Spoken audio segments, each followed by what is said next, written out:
கர்த்தருடைய பரிசுத்த நாமம் மகிமைப்படுவதாக. தெளிந்த புத்தி உள்ளவர்களாக இருங்கள் என்ற அந்த தலைப்பில் சில காரியங்களை நாம் கவனித்து கொண்டு வந்தோம். அதில் ஒன்று செல்ஃப் கண்ட்ரோல், இச்சையடக்கம். இச்சையடக்கத்தை பற்றி நிறைய விஷயங்களை நாம் கடந்த நாட்களில் பார்த்தோம். இன்றைக்கு எந்தெந்த காரியங்களிலே தெளிந்த புத்தி உள்ளவர்களாக இருக்க வேண்டும், என்னென்ன காரியங்களில் நாம் தெளிந்த புத்தி உள்ளவர்களாக இருக்க வேண்டும். 2 தீமோத்தேயு 4 அதிகாரம் 2 தீமோத்தேயு 4 அதிகாரம் 5வது வசனத்தை கொஞ்சம் வாசிங்க பார்ப்போம்.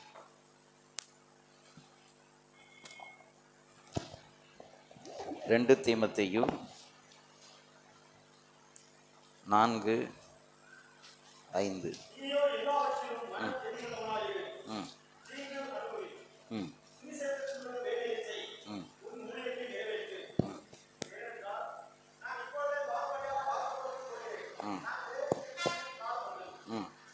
சரி, நீயோ எல்லாவற்றிலும் மனத்தெளிவுள்ளவனாய் இரு, தீங்கு அனுபவி, சுவிசேஷனுடைய வேலையை செய், உன் ஊழியத்தை நிறைவேற்று.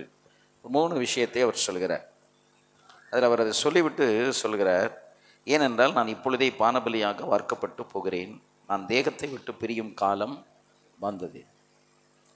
தேகத்தை விட்டு பிரியும் காலம் வந்தது என்றவர் சொல்வதற்கு காரணம், என் காலம் முடிந்தது, என்னுடைய காலம் முடிந்து வரும்போது நீ ஆயத்தமாகிவிடு என்பது தான் அதனுடைய அர்த்தம். My time is going to end, but you be prepared. 2ஆம் கட்ட தலைவர்கள், செகண்ட் லைன் லீடர்ஷிப், இந்த 2ஆம் கட்ட தலைவர்களை உருவாக்குவதிலே நாம் காலத்தையும் நேரத்தையும் எடுக்கணும் என்பதிலே அக்கறை உள்ளவர்களாக இருக்க வேண்டும். நேற்றுக்கு நான் பேசி கொண்டிருக்கும்போது ஒரு விஷயத்தை சொன்னேன். ஒரு தொழில் அல்லது ஒரு பிஸ்னஸ் கூட அதை துவங்கின ஃபவுண்டர் மரித்து போனாலும், இந்த உலகத்தை விட்டு கடந்து போனாலும், அவர்களுடைய அந்த தொழில் அல்லது அந்த பிஸ்னஸ் 2 தலைமுறை 3 தலைமுறைக்கு அப்படியே நடந்து கொண்டிருக்கிறதை கண்கூடாக நாம் பார்க்கிறோம். திருநெல்வேலியிலேயே ஆர்எம்கேவி அதனுடைய ஃபவுண்டர் அவங்கெல்லாம் போயிட்டாங்க. ஆனால் இப்போ எனக்கு தெரிய, நான் இந்த பழையங்கோட்டைக்கு வந்த பிறகு அரை நூற்றாண்டு அந்த கடை நடந்துக்கிட்டு இருக்கு, டெவலப் ஆகிருக்கு. ஒரு பிஸ்னஸ் டெவலப் ஆகும்போது ஒரு ஊழியம் முதல்ல நிலை நிற்கணும், 2வது முன்னேற்றம் ஏற்படணும், டெவலப்மெண்ட் வரணும். ஒன்று நிலை நிற்கணும், அதற்கடுத்து முன்னேற்றம் அதிலே காணப்பட வேண்டும். 3வது வளர்ச்சி, டெவலப்மெண்ட் அண்ட் க்ரோத் அப்படின்னு அந்த 2ஐயும் ஒன்றா சொல்லுவாங்க. ஃபவுண்டேஷன், க்ரோத் அண்ட் டெவலப்மெண்ட், வளர்ச்சியும் முன்னேற்றமும் தலைமுறைகளை தாண்டி போய்கொண்டிருக்கு. ஒரு முறை அவர்கள் ஒரு சின்ன அட்வர்டைஸ்மெண்ட் போட்டாங்க. அதில் வேர்களை தேடி, இதனுடைய துவக்கம் எங்கே இருக்கிறது, அதனுடைய வேர் எங்கே இருக்கிறது என்று சொல்லி, அந்த வேர்களை தேடி நாங்கள் இப்போ பார்க்குறோம் அப்படின்னு சொல்லி அவங்க ஒரு சின்ன அட்வர்டைஸ்மெண்ட் போட்டாங்க. இப்போ இந்த உலக பிரகாரமான தொழில்கள், பிஸ்னஸ், வியாபாரங்கள், நிர்வாகங்கள் எல்லாம் நிலை நிற்கும்போது தேவனுடைய ஊழியங்கள் நிலை நிற்க வேண்டுமா வேண்டாமா? பெங்களூர்லேருந்து செவ்வாய்க்கிழமை சாயங்காலம் ஒரு போதகர், அவருக்கு நான் 3:30 மணிக்கு தொலைபேசியில் அழைக்கும்படி அவருக்கு நான் டைம் கொடுத்துருந்தேன். அவர் ஷார்ப்பாக 3:30 மணிக்கு என்னை தொடர்பு கொண்டார். சிவகங்கை மீட்டிங் முடித்து திருமங்கலத்தில் போய் உட்காரவும் அவர் கூப்பிட்டார். அவர் பேசி கொண்டிருக்கும்போது அவர் முன்பு இருந்த ஒரு ஸ்தாபனத்தை ஞாபகப்படுத்தி, நான் இந்த ஸ்தாபனத்தில் இருந்தேன், பைபிள் ஸ்கூலில் இருந்தேன், இப்போ நீங்கள் ஃபீபாவுக்கு ரேடியோ செய்தி கொடுக்க வரும்போது நானும் அங்கே இருந்து உங்களுக்கு சில ப்ரிப்பரேஷன்லாம் நான் செய்திருக்கிறேன், என்னை உங்களுக்கு ஞாபகம் இருக்கும்னு நினைக்கிறேன் என்று சொல்லி பழைய காரியங்களை சொல்லி ஞாபகப்படுத்தினான். அப்போ அவர் இருந்த அந்த ஸ்தாபனம் இன்றைக்கி இருக்கிற இடம் தெரியாமல் போய்விட்டது. 1983 நான் ஹாலண்டுக்கு நானும் பாஸ்டரையாகவும் போயிருக்கும்போது, ஹாலண்டு, ஜெர்மனி அங்கே போகும்போது, இவர் இருந்த அந்த ஸ்தாபனத்தை இந்தியாவுக்கு கொண்டு வந்து துவக்கின அந்த ஃபவுண்டர் கார்ல் பெக்கரை குறித்து அங்கே பேசி கொண்டிருந்தார்கள். இந்தியாவில் வந்து அவர்கள் அந்த ஊழியத்தை துவங்கி இன்றைக்கு கிட்டத்தட்ட ஒரு 50 ஆண்டுகளுக்கு பிறகு அதனுடைய வேரை தேடி பார்த்தா வேரையும் கண்டுபிடிக்க முடியல. எங்கோ ஒரு இடத்திலே ஒரு சின்ன அளவில் அந்த ஊழியம் இருக்குது. ஆனால் என்னுடைய நாலேஜுக்கு தகுந்தாற் போல தெரிந்த வரையில் அந்த ஊழியத்தில் ஒரு பெரிய தரிசனம் இருந்தது. அந்த ஊழியத்தை அவர்கள் செய்ய வேண்டிய பிரகாரம் செய்திருந்தால் இன்றைக்கு தமிழ்நாட்டில் எவ்ரி நுக் அண்ட் கார்னர், மூலை முடுக்குகள் கிராமங்களிலெல்லாம் ஒவ்வொரு ஏக்கர் நிலம் வாங்கி அதில் ஒரு ஆலயத்தை கட்டி அதிலே ஒரு போதகர் இன்றைக்கு உட்காந்து, பெரிய வளர்ச்சி இல்லைனாலும் உட்காந்து அந்த குடும்பமாக அவங்க ஆராதிச்சுக்கிட்டு ஜோம் பண்ணிக்கிட்டு இருப்பாங்கங்கிறதுல சந்தேகம் கிடையாது. அவ்வளவு தூரத்திற்கு அவர்களுக்கு பணம் வந்தது, கர்த்தர் கொடுத்தார். ஆனால் அந்த பணத்தை அவர்கள் பயன்படுத்த வேண்டிய பிரகாரம் தேவ ராஜ்யத்தை கட்டுவதற்காக பயன்படுத்தாமல் தங்களையும் தங்களுடைய குடும்பத்தையும் கட்டுவதற்காக பயன்பட்டதினால அந்த ஊழியம் நிற்காமல் போய்விட்டது. ஒரு ஊழியம் வந்து துவக்கப்படுது, அது நிற்கணும் அப்படின்னா முதல்ல தேவனுடைய சித்தத்தின்படி அது துவங்கப்பட்டிருக்க வேண்டும். அந்த தேவ சித்தத்தின்படி துவங்கப்படுமானால் அந்த ஊழியம் நிற்கும். தேவ சித்தம் இல்லாமல் சந்தர்ப்பம், சூழ்நிலை, வசதி, வாய்ப்புகள் இவைகளையெல்லாம் முன்னிறுத்தி ஒரு ஊழியம் துவக்கப்படுமானால் அந்த ஊழியம் நிற்காது. அந்த ஊழியம் நிற்காது. இரண்டாவது, அந்த ஊழியம் நிற்க வேண்டுமானால், ஒரு ஊழியம் நிற்கணும் அப்படின்னா அந்த ஊழியத்தினுடைய தரிசனம், அந்த ஊழியத்திற்கு ஒரு தரிசனம் இருக்க வேண்டும். அந்த தரிசனத்தை நிறைவேற்றுவதற்குரிய ஒரு மிஷன் ஸ்டேட்மெண்ட், ஒரு தரிசனம் இருக்குது அப்படின்னா இந்த தரிசனத்தை நிறைவேற்றக்கூடிய, இயக்கக்கூடிய ஒரு மிஷன் ஸ்டேட்மெண்ட், நாங்கள் இப்படி இப்படி இந்த ஊழியத்தை முன்னெடுத்து செய்ய போகிறோம் என்று சொல்லி ஒரு விஷன் ஸ்டேட்மெண்ட் இருக்கணும். அப்புறம் ஒரு மிஷன் ஸ்டேட்மெண்ட் இருக்கணும். அந்த மிஷன் ஸ்டேட்மெண்ட்டை தான் எப்படி நாம் அதை செய்ய போகிறோம் என்பதனுடைய விளக்கம். ஆகவே இந்த விதத்தில் இந்த ஊழியங்கள் இன்றைக்கு நிலை நிற்க முடியாமல் போகிறதற்கு காரணம் என்ன அப்படின்னு கேட்டால், அவங்க எதை மறந்துடுறாங்கன்னா விஷனை மறந்துடுறாங்க. அவர்களுக்கு கொடுக்கப்பட்ட தரிசனத்தை மறந்து விடுகிறார்கள். அடுத்தது, இந்த தரிசனத்தை நிறைவேற்றுவதற்கு நமக்கு இருக்கக்கூடிய மிஷன் ஸ்டேட்மெண்ட்டை நம்ம மறந்துடுறோம். இதை எப்படி செய்யணும், எப்படி இதை கொண்டு போகணும், எப்படி இதை முன்னெடுக்கணும், எப்படி நாங்கள் செய்ய போகிறோங்கிற விளக்கம் தான் மிஷன் ஸ்டேட்மெண்ட். அப்போ நான் இப்படி, இதுதான் என்னுடைய தரிசனம், இதை நான் இப்படி செய்வேன், அதுதான் மிஷன் ஸ்டேட்மெண்ட். அந்த மோட்டிவேஷன். ஸோ இதெல்லாம் ஞாபகத்தில் இல்லை என்றால் என்ன செய்ய முடியாது, நிலை நிறுத்த முடியாது. ஒரு சின்ன ஊழியமாக இருந்தால் கூட ஒன்று தேவனுடைய சித்தத்தின்படி, தேவ தரிசனத்தின்படி அந்த ஊழியம் இருக்குமானால் அந்த ஊழியம் நாளுக்கு நாள் வளர்ந்து கொண்டிருக்கும், முன்னேறி கொண்டிருக்கும். அந்த ஊழியம் வந்து பின்வாங்கி அழிந்து போகாது. ஆனால் இன்றைக்கு நான் பார்க்குறோம், நிறைய ஊழியங்கள் வல்லமையாக துவக்கப்படுகிறது, ஒரு தலைவரால் துவக்கப்படுகிறது. அடுத்த தலைமுறை வரும் பொழுது அங்கே ஒரு டிக்ளைன், ஒரு இறக்கம் ஏற்பட்டு விடுகிறது, இறங்கு முகத்திலே போய்விடுகிறது.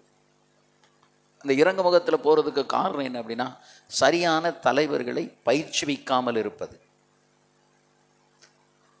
இயேசு கிறிஸ்து வந்து 40 நாள் உபவாசத்துக்கு பிறகு கலிலேயா கடலில் வந்து கடல் ஓரத்தில் அவர் ஊழியத்தை துவக்குகிறார்.